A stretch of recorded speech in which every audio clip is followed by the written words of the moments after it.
Šajā brīdī mēs turpināsim mūsu gājienu cauri sprediķu sērijai, kurai esam devuši nosaukumu Žēlstības veidota dzīve. Un tādēļ es aicinu, ka mēs varētu draudzes bībelēs vērt vaļā 14. nodaļu Romiešu vēstulē, un mēs lasīsim no 13. panta. Vēstule Romiešiem 14. nodaļa, sākot ar 13. pantu. Draudzes bībelēs 1151. lapuse.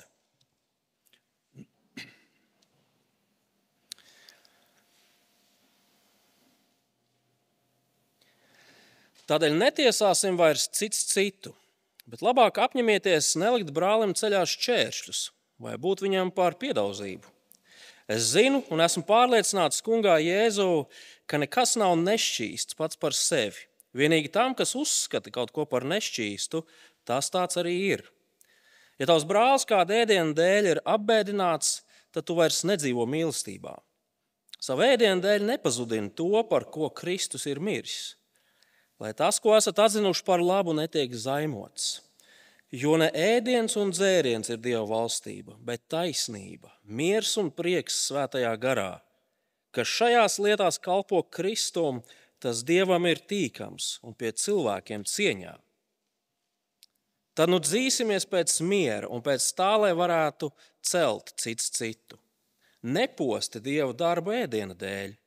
Viss gan ir šķīsts, bet viss nāk par ļaunu cilvēkam, kas ēd apgrēcinādamies. Labāk ir, ja tu neēd gaļu un nedzer vīnu, nec dari ko citu, kas apgrēcina tavu brāli. To ticību, kas tev ir, patur pie sevis Dievu priekšā. Laimīgs, kas sevi netiesā par to, ko atzīst par labu.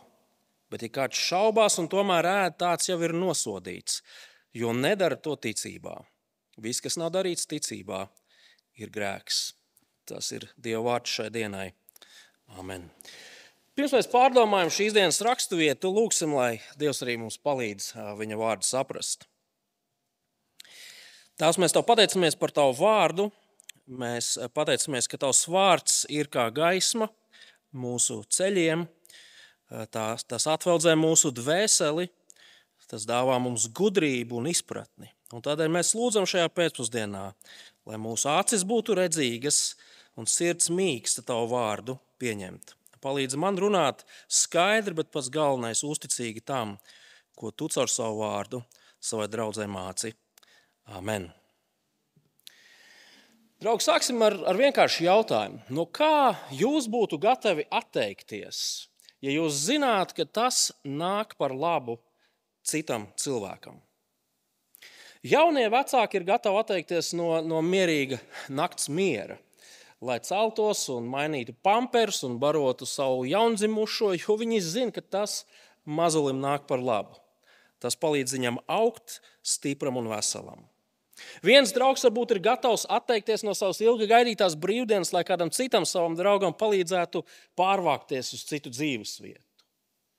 Varbūt kāds ir gatavs savu Ziemassvētku bonusu darbā noziedot tiem, kuriem nav līdzekļi, ir vairāk vajadzīgi. Karavīrs ir gatavs pat upurēt un ziedot savu dzīvību, lai aizstāvētu savus tuviniekus, savus cīņu biedrus. No kā mēs būtu gatavi atteikties citu labuma dēļ?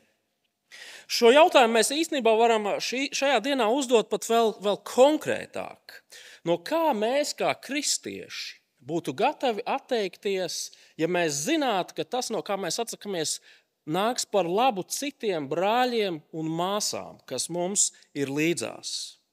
No kā es būtu gatavs atteikties, ja es zinātu, ka tā rīcība otram kristietim palīdzēs pieaugt ticībā? Ko es esmu gatavs darīt, ja es zinātu, ka tas palīdzēs un brāli vai māsu cels? Draugi, tieši šis jautājums ir tas, kas atrodas šīs raksturvietas centrā.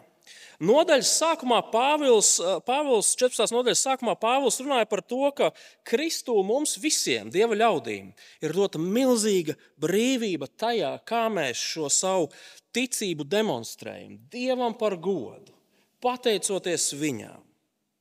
Un ja vien tas neiet pretrunā ar rakstiem un tur aprakstīto dzīvesveidu, mums ir milzīga brīvība kā kristiešiem. Kādas lietas darīt, kādas lietas nedarīt. Un lai kāda nebūtu arī mūsu izvēle, mēs nedrīkstam nicināt un notiesāt to, kurš varbūt rīkojās citādāk. Tas ir tas, kā sākās šī 14. nodaļa. Bet šajos pantos, kurus mēs nu pat pirms brīža lasījām, mēs redzam to, ka Pāvils runā par situācijām. Pāvils runā par brīžiem, kad var būt tā, ka citu kristiešu dēļ mums ir jābūt gataviem ierobežot savu brīvību, ierobežot savu kristīgo brīvību. Mums ir jābūt gataviem paciest kaut kādas nērtības un kaut ko pat maksāt, ja tas nāk par labu mūsu ticības brāļiem un māsām. Un te nu ir tas svarīgais princips, kas atrodas šajā raksturvietā. Pat tad, kad mēs rīkojamies saskaņā ar rakstiem aprakstīto kristīgo brīvību, mums visu laiku ir jāpatur prātā citi kristieši. Jo reizēm var būt tā, ka tas, ko mēs darām pēc Pāvila vārdiem, citam kristīgam cilvēkam var būt kā šķērslis, kā kaut kas tāds, pret ko viņš var paklupt, par apgrēcību, par piedauzību, par krišanas cēloni. Un mūsu pienākums mīlestībā ir aizliegt savu brīvību un gādāt par to, lai šis otrs ticīgais kaut kur pa ceļam nepaklūp. Mums ir sava kristīgā brīvība īstenībā jāizmanto nevis, lai tā priecīgi baudītu uz pilnu banku savu neatkarību Kristū, bet patiesībā tas mērķis ir daudz cēlāks un lielāks. Mums savu kristīgā brīvība ir jāizmanto, lai mēs celtu cits citu, lai mēs cits citam palīdzētu pieaugt ticībā. Un, draugi, aiz šiem Pāvila vārdiem, ko mēs redzam šajā nodaļā, slēpjas daudz lielāks un daudz tāds varenāks nodoms. Šie daži panti, ko mēs nolasījām, ir daļa no lielāka Pāvila argumenta. Un šajā lielākajā Pāvila argumentā Pāvils vēlas, lai kristieši Romā zinātu par viņa nākotnes nodomiem. 15. nodaļā mēs studēsim, ka Pāvils vēlas doties misijas darbā tālāk uz Spāniju. Un viņš raksta Romas kristiešiem ar cerību, ka šī draudze varbūt varētu kļūt par viņa kompanioniem, par viņa pāriniekiem šajā svarīgajā uzdevumā.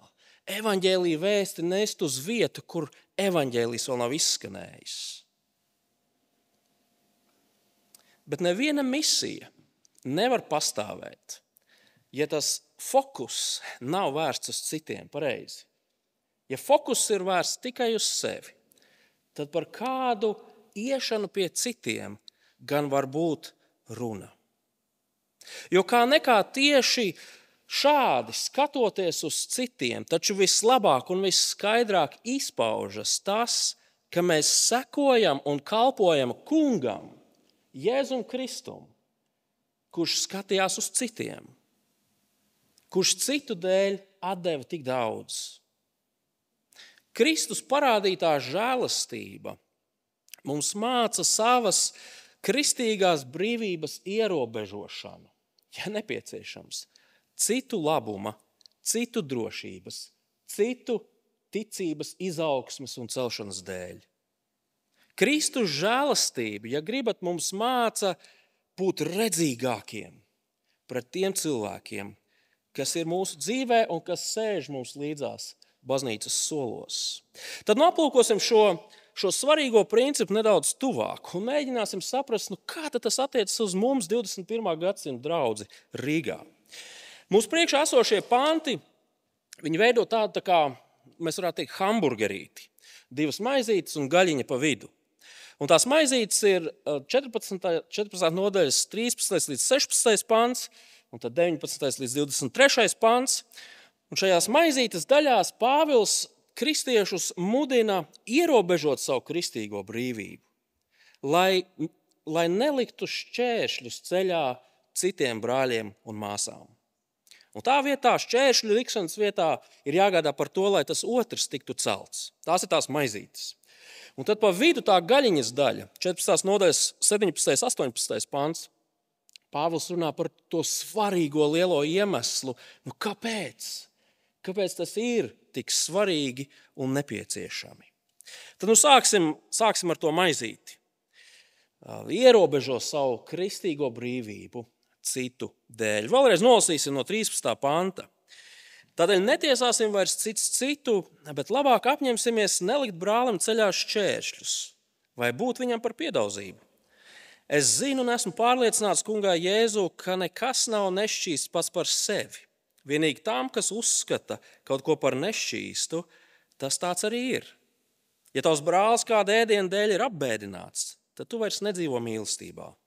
Savu ēdienu dēļ nepazudini to, par ko Kristus ir miris. 13. pants pasaka ļoti skaidru pavēli. Un šī pavēle nedaudz citādiem vārdiem viņa atkārtojās vairāk kārt šajos pantos.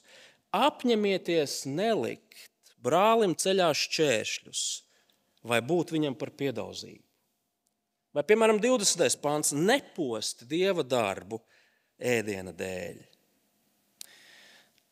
Šķērslis ir, jeb piedauzību, jeb tas klupšanas objekts, var būt jebkas, kas atrodas mūsu ceļā, un kas mums traucē iet uz priekšu, vai ne, virzīties uz priekšu. Nakts melnumā dzīvokļa vidū nolikts maziņš Lego klucīts var būt milzīgs šķērslis cilvēkam, kurš, nezinu, kāda iemesla dēļ dodas uz virtuvi pie ledusskapja. Tie, kas ir saskārušies ar šo briesmoni, lieliski zina, par ko es runāju. Katru gadu Rīgā tiek rīkoti dažādi pasākumi, velomaratons, lielais Rīgas maratons, un tas nozīmē, ka daudzas ielas tiek norobežotas. Un tiem, kas dzīvo upes otrajā pusē, tas vienmēr ir izaicinājums paspēt vai nepaspēt laikā uz dievkalpojumu, tāpēc, ka ir jābrauc daudz dažādi šķēršļi, ierobežojums. Un Pāvils saka, attiecībās ar ticības brāļiem un māsām gādājiet par to, lai jūs neliktu viņam vai viņai ceļā šķērsli. Kaut ko tādu, pret ko viņi var aizķerties, paklupt un nokrist. Kaut ko tādu, kas viņiem traucētu iet uz priekšu, traucētu pieaugt. Bet par ko Pāvils šeit runā? Un, lai to saprastu, mums īstenībā šajā brīdī ir uz kādām dažām minūtēm jāpārceļās uz 1. gadsimtu. 1. gadsimta Roma. 14. 15. pāns mums atklāja to būtību. Es zinu, esmu pārliecināts kungā Jēzū, ka nekas nav nešķīsts pats par sevi. Vienīgi tam, kas uzskata kaut ko par nešķīstu, tas tāds arī ir. Ja tavs brālis kāda ēdiena dēļ ir apbēdināts, tad tu vairs nedzīvo mīlestībā. Sava ēdiena dēļ nepazudini to, par ko Kristus ir miris. Pāvils saka, draugi, ēdienam pašam par sevi nav nekādas problēmas. Kristietis ir brīvs ēst visu. Ja tu pirms dievkalpojuma gribi apēst rupmaizi ar cūkas taukiem un sīpoliem, tu droši to vari darīt, tikai, varbūt nerunā pēc tam ar cilvēkiem, tā teikt, ievēro distanci. Bet tu to vari darīt. Dievs tev to ļauj. Pateicies un ēd, ja tu gribi garneli, pateicies un ēd. Glāzi šardonē, pateicies un izdzer. Romas draudzē bija cilvēki, kuriem ēdiens bija milzīga problēma. Viņu sirdsapziņa neļāva ēst pilnīgi visu. 14. nodaļas sākumā mēs redzējām, ka Pāvils šos cilvēkus, šos kristiešus sauc par ticībā vājajiem. Un es atgādināšu, ka ticībā vājais nenozīmē, ka viņš ir kaut kāds neticīgais, vai ka viņš ir kaut kāds dīvainis, vai ka viņš ir kaut kādā ziņā sliktāks, vai ka viņš ir kaut kāds tāds, tāds otrās šķiras kristietis. Nē, viņš ir normāls kristietis. Viņš paļaujas uz Dieva žēlastību, viņš turās pie Dieva žēlastības, viņš pielūdz kungu par savu glābēju.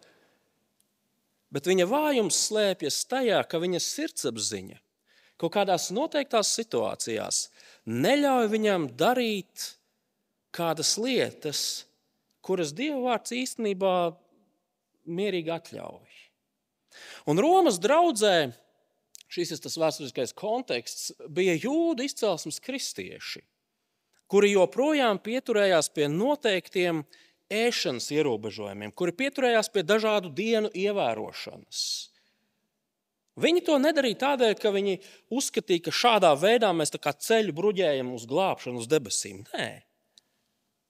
Viņi to darīja tādēļ, ka viņi bija ebreji, kuru gadsimtiem senā vēsture bija pilna ar šādiem dažādiem noteikumiem, kurus cilvēki ievēroja, lai patiktu Dievam. Turklāt, pagānu pilsētās visi gaļas veikali, visi gaļas skārņi parasti bija saistīti ar kādiem tempļiem. Līdz ar to, tu kā ebrejs, tu nevarēji būt drošs, ka tā gaļa, kuru tu tur pērc, vai tā gaļa, kuru tev ceļ galdā, ka viņa nav izgājusi cauri kaut kādām tur ar rituālām darbībām saistītām lietām. Tādēļ, ka tu nevari būt drošs, tu labāk izvēlēsies tikai un vienīgi dārzeņus. Es pieņemu, ka tie, kas kādreiz ir saskārušies ar stacijas laukuma slavenajiem belašiem, lieliski saprot bību, vai ne? Tu nekad nevari būt drošs, kas tajā plācenī ir iecepts. Un tādēļ Pāvils šiem ticībā stiprajiem saka, ja tavs brālis kāda ēdiena dēļ ir apbēdināts, tad tu vairs nedzīvo mīlestībā. Sava ēdiena dēļ nepazudini to, par ko Kristus ir miris. Citiem vārdiem sakot, draugs, esi gatavs ierobežot savu brīvību brāļa un māsas mīlestības dēļ. Protams, te ir jāizdara svarīga piezīme, ka šeit Pāvils nerunā par to, kā tu dzīvo un ko tu dari un ko tu ēd mājās, vai ne? Tad, kad tu esi savā ģimenes lokā. Par to šeit vispār nav runa. Šeit uzsvars ir uz draudzi, kas sanāk kopā sadraudzībā, kur vairāki dažādu ticības briedumu kristieši ir kopā. Šādās situācijās sadraudzība ar brāli un māsu ir daudz svarīgāka nekā tavas taisnības pierādīšana. Kristus par šo vājāko ir miris, Pāvils saka. Kristus atdeva savu dzīvību. Un tādēļ tu neesi gatavs atdot savu šniceli, savas ribiņas, cūkuribiņas, es domāju. Savas brīvības izdzīvošana, apbēdinot savu brāli Kristu, nav laba lieta. Pāvils saka, tā nav mīloša lieta. Tā ir slikta lieta. Skaties, kādu cenu Kristus, tavs valdnieks, ir atdevis par šo brāli vai māsu, lai viņu izglābtu. Un uzdod jautājumu, ko esi gatavs maksāt tu, lai šo brāli un māsu celtu, nevis klupinātu. Manuprāt, tik tālu skaidrs, vai ne? Taču Pāvils īstenībā šajos pantos runā daudz nopietnāk. Daudz tā tiešāk un pat biedējošāk. Viņš lieto vārdu pazudināt brāli. Ko nozīmē visa šī pazudināšanas valoda? Tas izklausās ļoti nopietni un īstenībā tas tā arī ir. Ja tas nebūtu nopietni, tad Pāvils par to nerunātu. Izlasīsim tā burgerīša maizes otru daļu no 20. panta. Neposti Dieva darbu ēdiena dēļ. Viss gan ir šķīsts, bet viss nāk par ļaunu cilvēkam, kas ēd apgrēcinādamies. Labāk ir, ja tu neēd gaļu un nedzer vīnu, nedz dari ko citu, kas apgrēcina tavu brāli. To ticību, kas tev ir, patur pie sevis Dievu priekšā. Laimīgs, kas sevi netiesā par to, ko atzīst par labu. Bet kāds šaubās un tomēr ēd, tāds jau ir nosodīts, jo nedara to ticībā. Viss, kas ticībā nav darīts, ir grēks. Vai jūs redzat, Pāvils vēlreiz uzsver to, ka problēma jau nav ēdiens pats par sevi. Pilnīgi viss ēdiens ir šķīsts.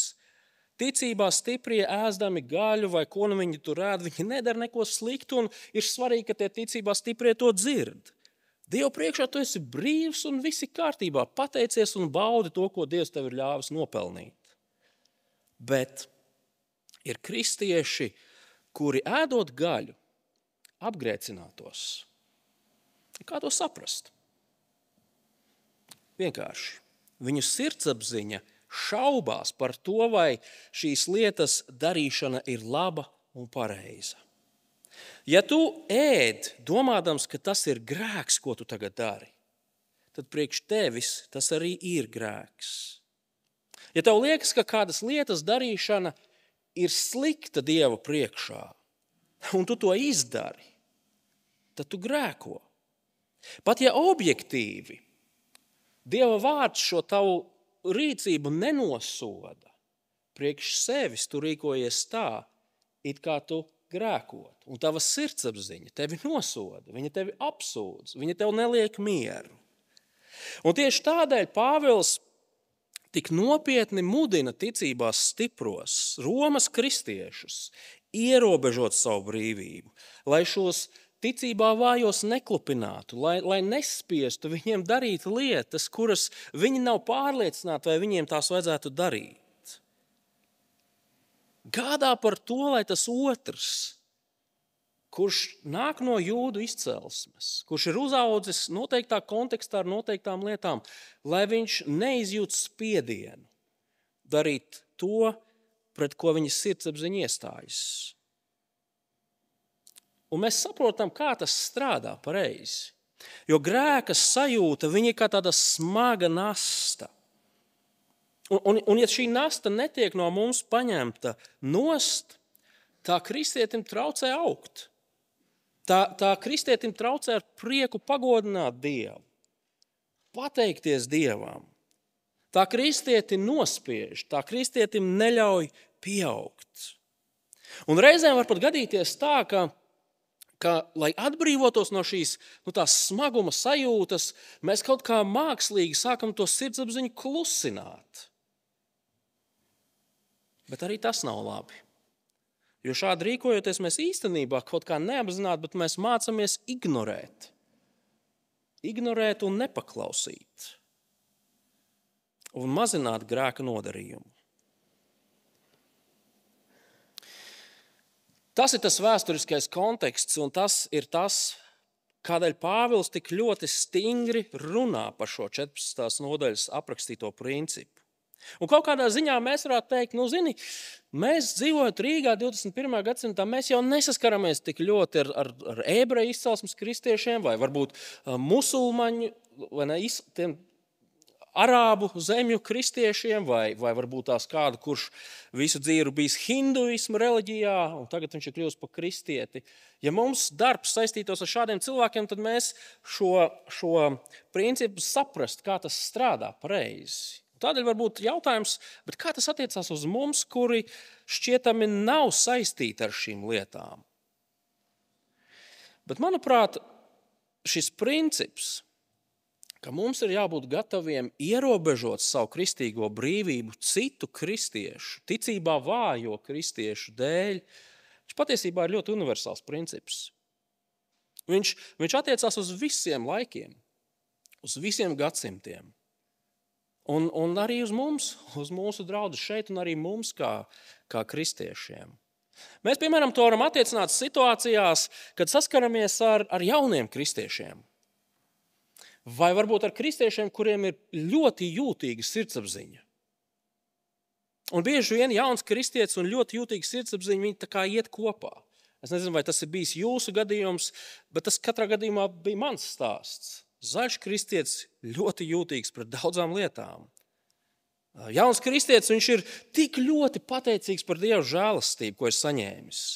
Viņš tik ļoti vēlas aiziet prom no tās grēka skartās vecā dzīvesveida. Viņš tik ļoti vēlas pagodināt savu kungu, darot tikai un vienīgi to, kas ir labs un pareizs. Reizēm gadās pāršaut pāri strīpai varbūt, kā latvietis saka. Un redziet, visas šīs lietas, par kurām Pāvils runā, un arī mēs esam aicināti domāt, tās parasti saistās ar tādām ikdienišķām lietām, kas kādam varbūt šķiet tiešām nenozīmīgas un mazsvarīgas, kaut kādi sīkumi un nieki. Taču vienlaikus tas, kas vienam ir sīkums un nieks, varbūt kādam citam, ir kā tāds šķērslis, pret kuru viņš var paklupt un nokrist. Daži piemēri. Pirmais piemērs, viņš ir tāds vistriviālākais. Tad, kad es braucu ar mašīnu, man parasti patīk klausīties mūziku, kur vairāk ir tādas ģitāras un basi un bungas un tā teikt pagriezt skaļāk un gaudo līdzi. Bet tajā brīdī, kad es braucu ar kādu citu cilvēku, un it īpaši, ja tas ir kristietis, es pārslēdzu uz kaut ko citu vai izslēdzu pavisam. Kāpēc? Es to daru tādēļ, ka sava paša jaunības pieredzes dēļ es zinu, ka mūzika īstenībā var būt viena no šīm lietām, kas var kādam likt paklupt. Un godīgi sakot, es teicu, ka šis piemērs ir triviāls tādēļ, ka man neko nemaksā pārslēgt uz klasisko mūziku vai izslēgt vispār to radio. Taču to es minu tādēļ, ka tas ir spilgts piemērs tai domāšanai, kādai mums vajadzētu būt. Ka pat par tādiem sīkumiem mēs reizēm aizdomājamies. Ko tas varētu nozīmēt kādam citam cilvēkam? Kādam jaunam kristietim? Vai kādam, kurš, cīnās ar noteiktām lietām?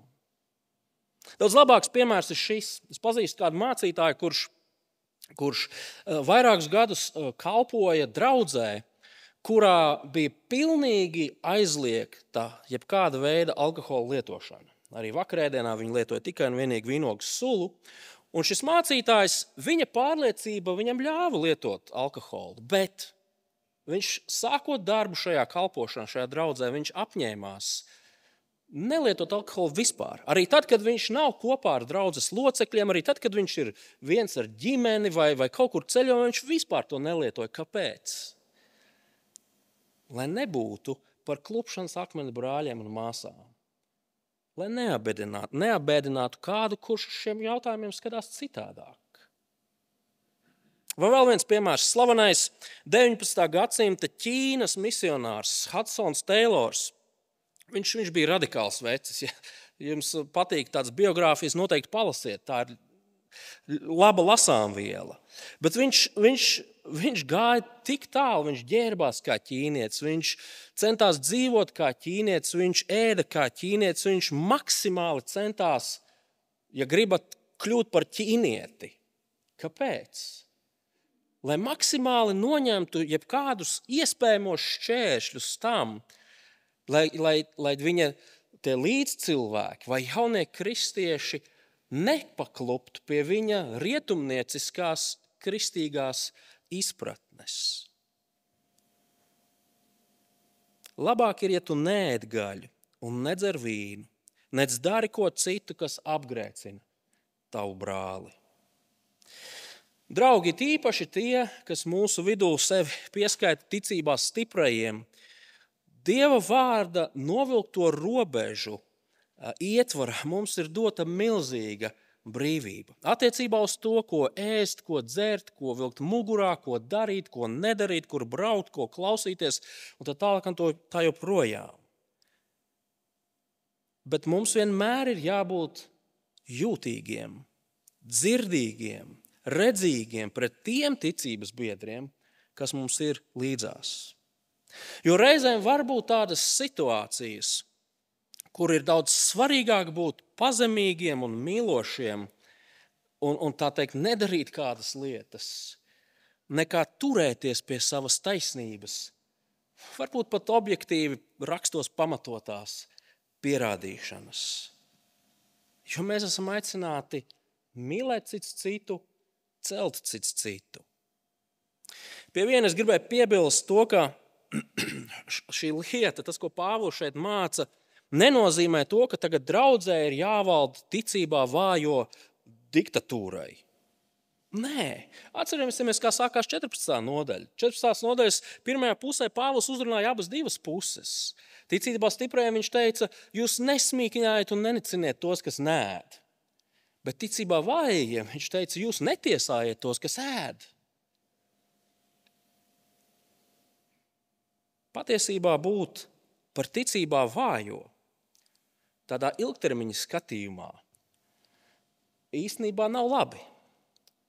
Pāvils gribētu, lai ticībā vājais kļūst par ticībā stipro. Bet tas aizņem laiku. Tas ir process.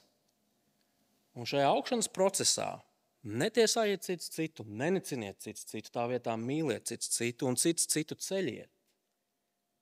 Un tieši tādēļ realitātē šis Pāvela pamudinājums, lai gan tas ir izteikts ticībā stiprajiem, mēs to redzam. Kaut kādā netiešā veidā tas ir izteikts visai draudzēji. Nav svarīgi, kas tu esi. Tev ir jāmācās skatīties uz citiem cilvēkiem. Skaties uz citiem cilvēkiem un domā. Izdari secinājumus. Vai manā rīcībā nav kaut kas tāds, ko cits kristietis varētu pārprast, kas viņam nāktu pa sliktu? Vai mana rīcība citiem kristiešiem palīdz pieaugt viņu ticībā? Vai ir kaut kas tāds, ko man savā kristīgā brīvībā varbūt ir jāierobežo kaut kādos noteiktos kontekstos? Šie ir tie jautājumi, ko mēs uzdodam sev, tad, kad mēs skatāmies uz tiem cilvēkiem, kas mums ir apkārt. Un tas, draugi, mūs novada pie šī hamburgera gaļas, pie tās vidusdaļas, kur mēs redzam to lielo iemeslu, kāpēc mums ir jādara tas, uz ko Pāvils šeit mudina. Šī savas brīvības ierobežošana, mēs redzēsim, ir kaut kas tāds, kas Dievam ir tīkams. Un šī brīvības ierobežošana ir kaut kas tāds, kas īstenībā veicina Dieva darbu pasaulē. Un tieši tādēļ Pāvils jau arī tērē tik daudz tintas, lai par to runātu, par šiem šķietami sīkumiem. Šādi izskatās kalpošana Kristum, kura ļaudis mēs visi esam. Ieskatieties 17. 18. pantā. Jo ne ēdiens un dzēriens ir Dieva valstība, bet taisnība, miers un prieks svētajā garā, ka šajās lietās kalpo Kristum, tas Dievam ir tīkams un pie cilvēkiem cieņā. Mēs redzam, ka Pāvils kristiešus Romā aicina pārdomāt to, kas tad ir svarīgākais, kad runājam par Dieva valstību un Dieva valstību atspoguļojošu dzīvi. Un tā vien izskatās, vai ne, šajos pantos, ka taisnība, miers un prieks svētajā garā īstenībā ir svarīgāki par tavu kristīgo brīvību, par ēdienu un dzērienu. Brīvība ir laba lieta un pateicies Dievam par to, bet vēl svarīgāk ir tas, ka mēs savā dzīvē demonstrējam taisnību, mieru un prieku. Lūk lietas, kurām ir jābūt kristiešu savstarpējās attiecībās redzamām. 18. pantā mēs redzam, ka šajās lietās mēs kalpojam Kristumu. Varbūt nedaudz precīzāks tulkojums ir šādi mēs kalpojam Kristum. Taisnība, miers, prieks, šādi mēs kalpojam savam kungam. Ko tas nozīmē un kā tas gal galā izskatās? Tas nozīmē to, ka savas kristīgās brīvības dēļ mums īstenībā primāri ir jāgādā par to, lai draudzē būtu redzama taisnība. Taisnība ir saistīta ar to, ka mēs darām to, kas ir labs un pareizs. Kristus draudzē mēs nevaram dzīvot, kā mēs gribam. Kristus draudzē ir noteiktas lietas, kuras mēs nedarām, tāpēc, ka tās iet pretrunā ar Dieva vārdiem. Tā vietā mēs esam Dieva attaisnoti ļaudis. Kristus žēlastība mūs ir glābusi no mūsu grēcīgās dzīves. Lai tagad mēs dzīvotu kā attaisnoti ļaudis saskaņā ar to, ko Dievs saviem ļaudīm ir atklājis. Dieva ļaudīm ir jādzīvo saskaņā ar Dieva gribu. Atcerieties, tā sākās šī sadaļa Romiešu vēstulē, 12. nodaļas 2. pantā, lai jūs zinātu, kas ir Dieva griba. Labs, tīkams un pilnīgs. Un kā tas izskatās praktiski? 12. un 13. nodaļa runāja par to, kā tas izskatās praktiski. Bet 13. nodaļas gandrīz izskaņā ir šie vārdi. 13. nodaļa, 8. līdz 10. pants. Nepalieciet nevienam parāda neko citu, kā vien savstarpēju mīlestību, jo kas otru mīl, ir piepildījis bauslību. Jo baušļi nepārkāpj laulību, nenogalina, nezodz, neiekāro, un ja vēl ir kāds cits bauslis, tie visi kopā ir izsakāmi šajā vārdā. Mīli savu tuvāko kā sevi pašu. Mīlestība tuvākajiem ļaunu nedara. Tātad bauslības piepildījums ir mīlestība. Kristietis ir aicināts dzīvot Dieva baušļu pildīšanā. Tā ir Dieva labā griba. Un vienlaikus šajos pantos mēs redzam, ka baušļu piepildījums ir kas? Ir mīlestība uz citiem kristiešiem. Līdz ar to sanāk, ka šajā sadaļā Pāvils māca, ka paklausība ir nesaraujami saistīta ar mīlestību pret brāļiem un māsām. Mīlēt Kristu nozīmē mīlēt Kristus ļaudis. Lūk, kā izskatās taisnības, ja gribat, izdzīvošana realitātē. Brālis un māsa ir svarīgāks par visu. Kristu un viņa ļaudis, pilnīgi visi, par kuriem viņš savu dzīvību ir atdevis, ir mīļi, dārgi, vērtīgi. Viņš par viņiem nomira. Pirms dažiem mēnešiem es biju vienā pasākumā, kur bija tāds brīdis, kur visi bija, tā teikt, vienā telpā. Es neceros, vai tur bija kāda aktivitāte vai kas, bet viena no mazmeitiņām savai vecmammai pajautāja: vecmammiņ, kurš no mazbērniem tev ir vismīļākais? Un tur bija arī citi mazbērni un citi, tā teikt, draugi un rādi. Un uz dažām sekundēm iestājās kapa klusums. Ko vecmāma atbildēs?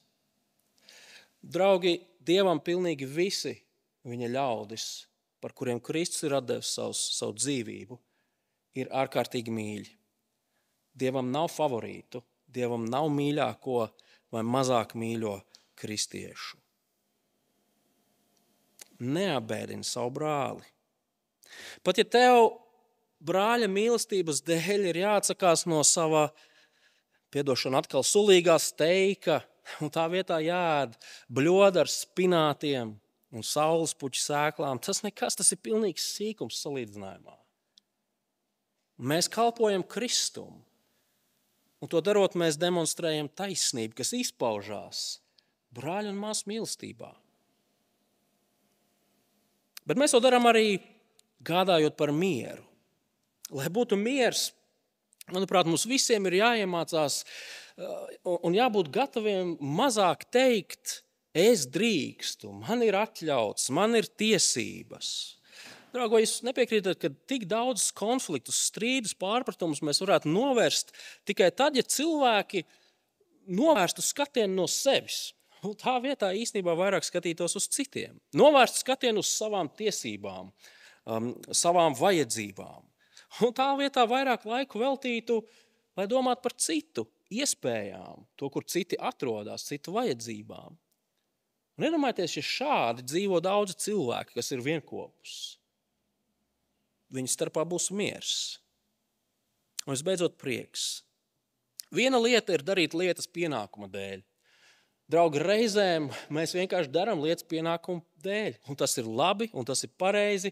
Un daudzas lietas cilvēki var izdarīt pienākuma dēļ. Nekas nav slikts pret lietu darīšanu pienākumu dēļ. Taču kaut kas pilnīgi cits ir tad, ja mēs lietas darām ar prieku. Un, manuprāt, šīs dienas raksturvietas kontekstā, vai nevarētu būt tā, ka tas prieks īstenībā ir saistīts ar to, ka tas otrs kristietis nevis paklūp, bet stāv. Nevis apgrēkojas, bet ar pateicību pagodina Dievu. Nevis stagnē, bet aug un iet uz priekšu. Tiem, kas ir vecāki, jūs ļoti labi zinat, ka nekas vecākiem nesagādā lielāku prieku, kā tas, ka viņu bērni iemācās staigāt, iemācās runāt, iemācās darīt daudzas dažādas brīnišķīgas lietas. Mazāk mēs varbūt priecājamies, ka viņi sāk, tā teikt, vēl citas lietas darīt, bet tas citai reizei. Un šis prieks, ko vecāki demonstrē par to, ka tas mazais ziķers tās lietas, viņš ir lipīgs. Mazais puika vai mazā meitenīte, redzot savu vecāku prieku par to, kā viņiem sanāk kaut kas, viņš taču kļūst priecīgāks. Un viņš ar lielāku dedzību cenšas darīt vēl vairāk. Iespējams, šī ilustrācija nav ideāla, taču mēs redzam kaut ko ļoti līdzīgu šeit, kristiešu savstarpējās attiecībās. Un tad, kad man ir jāierobežo savu kristīgā brīvība, man ir prieks redzēt to, ka tas kaut kādā veidā manam brālim vai manai māsai palīdz pieaugt, nobriest, iemācīties kungu Jēzu Kristu iemīlēt vairāk, kalpot labāk, ka šajās lietās kalpo Kristum. Tas Dievam ir tīkams un pie cilvēkiem cieņā.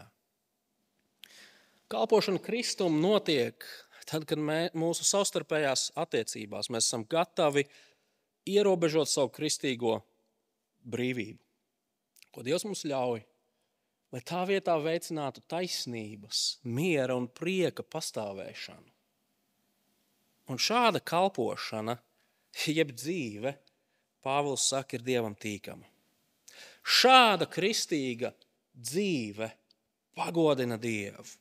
Šāda dzīve Dievam iet pie sirds. Mums kā reformātiem mūsu Vestminsteras īsais katehisms sākas ar jautājumu, kas ir cilvēka dzīves galvenais uzdevums.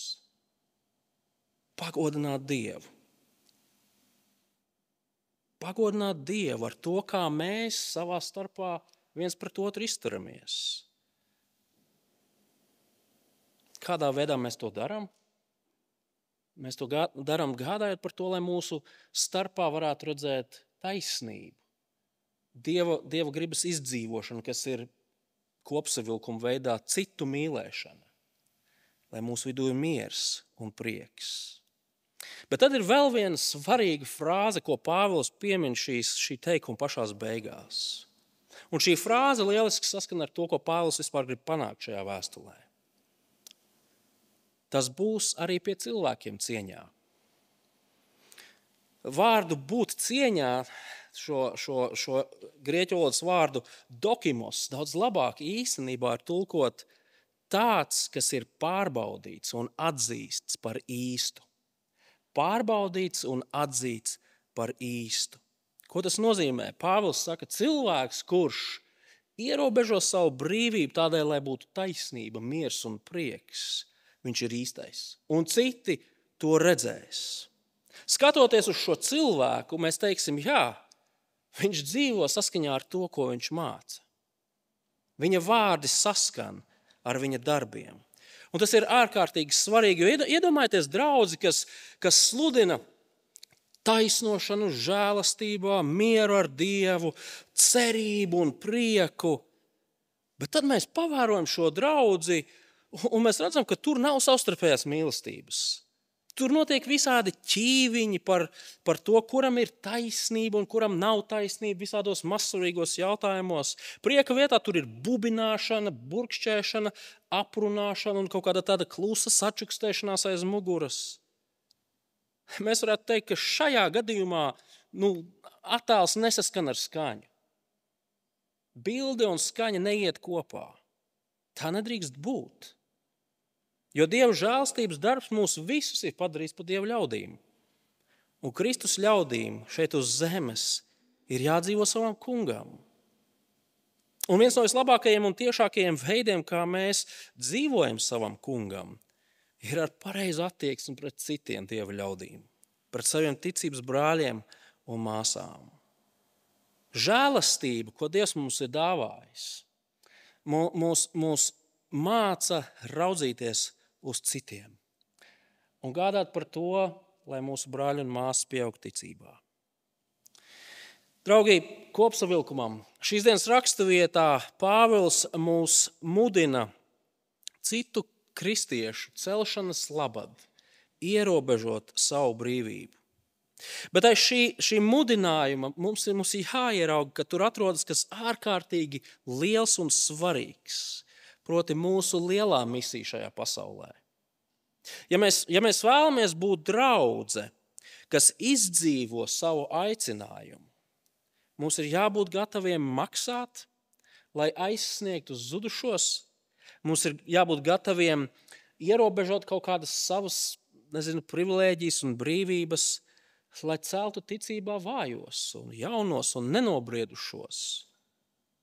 Draugi, mēs dzīvojam laikā, kad visi cilvēki brēc par savām tiesībām. Man ir tiesības, man ir tas. Pāvils šajā brīdī saka, jā, tev ir tiesības un tev ir brīvība, bet reizēm, draudziņi, citu dēļ tev šīs tiesības un brīvība ir jānoliek malā. Un jāpalīdz un jārūpēs, lai tas otrs varētu stāvēt un augt. Jo galu galā, kad viss ir pateikts un izdarīts, Pāvila ilgas ir Romā redzēt stipru un nobriedušu draudzi, kas ir vērsta uz citu cilvēku glābšanu, uz citu cilvēku audzēšanu ticībā. Bet tas sākas no tā brīža, kad mēs kā draudzes locekļi mācāmies cits pret citu attiekties pareizā veidā. Un līdz kunga nākšanas dienai arī mēs šeit Rīgā esam aicināti uz tieši to pašu. Cits citu netiesāsim, nenicināsim, jo mēs taču esam viena kunga ļaudis. Kungs par mums visiem atdeva savu dzīvību. Un tā vietā vairāk domāsim par to un gādāsim par to, kā mēs varam citam palīdzēt pieaugt ticības briedumā. Un mēs zinām, ka šī pieaugšana nenotiek ātri. Tas ir lēns, mokošs process, tas prasa daudz laika. Bet, draugi, tas ir svarīgi. Kāpēc? Tāpēc, ka šādā draudzē skaņa un attēls saskan. Šādā draudzē darbi un vārdi saskan. Šādā draudzē Dieva ļaudis pieaug. Šādā draudzē Kristus raksturs ir redzams tajā, kā kristieši savā starpā dzīvo. Šādā draudzē skatās uz citiem cilvēkiem, ne tikai uz tiem, kas šeit atrodas iekšpusē, bet arī uz tiem, kas atrodas aiz šīs baznīcas biezajiem mūriem. Šāda draudze izdzīvo savu identitāti, uz ko Kristus viņus ir aicinājis. Šāda draudze apzinās un īsteno savu cēlo, savu dižo, savu lielo misiju šajā pasaulē. To, kāpēc mēs vēl esam šeit, nevis pie kunga debesīs. Šāda draudze Dievam ir tīkama un pie cilvēkiem cieņā. Lūgsim Dievu. Dabas Tēvs, patiesi mēs Tev pateicamies par Tavu žēlstību. Bez Tavas žēlstības nav iedomājama mūsu glābšana, bez Tavas žēlstības nav iedomājama mūsu ikdienas dzīve un arī tas, kas mūs sagaida nākotnē, bez Tavas žēlstības nav iedomājams. Un mēs Tev tiešām no sirds pateicamies, ka mums nav jādara nekas, lai mēs šo žēlstību saņemtu. Bet vienlaikus tajā brīdī, kad mēs esam saņēmuši šo žēlstību, mūsu kungs mūs aicina mācīties dzīvot citādāk. Un tādēļ mēs lūdzam, atsaucoties uz šīs dienas raksturvietu, kungs, ka mēs savā Tavu žēlstību satvēruši, patiesi iemācītos raudzīties cits uz citu, pamanīt cits citu. Tā pa īstam ieraudzīt, kur mēs katrs esam. Un pēc tam domāt par to, kā es varu palīdzēt savam brālim un māsai augt. Un ko mēs kā draudze kopumā varam darīt labāk, lai vēsts par mūžīgo valdnieku un glābēju Jēzu Kristu izskanētu ne tikai šeit, bet arī tālu aiz mūsu ēkas sienām. Tēvs, pateicamies Tev par to visu, ko Tu dari mūsu vidū, un lūdzam savā žēlstībā turpini mūs audzināt un audzēt Jēzus vārdā. Amen.